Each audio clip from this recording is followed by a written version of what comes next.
So I had some prepared remarks, but I have to stop for a minute and intervene in a couple of things that were said above.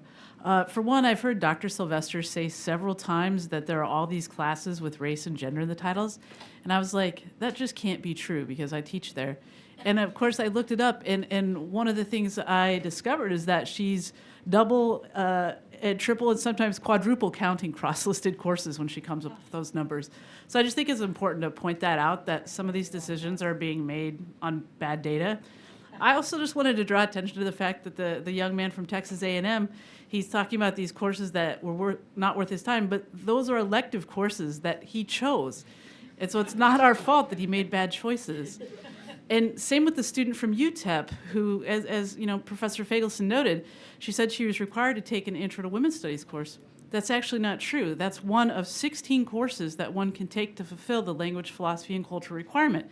So again, she made that choice. I'm sorry if it was a bad choice, but it was the choice that she made. So I just thought it was important to clarify that. I'm a professor. I like data to be accurate. I also just wanted to note that there's a lot of reasons that I'm against SB 37, although I really appreciate the work that this body has done to try to make it better. But one of the things that I want to say that I think is important to note is that the one entity that actually would be most directly impacted by this bill, should it pass, in terms of the ideological litmus test on core curriculum, is actually the school that was created by the legislature, the School for Civic Leadership. And just give you a couple examples of this. In their about statement on the website, they endorse several ideologies: Western civilization, the American constitutional tradition, the Western tradition, and the notion of a free society.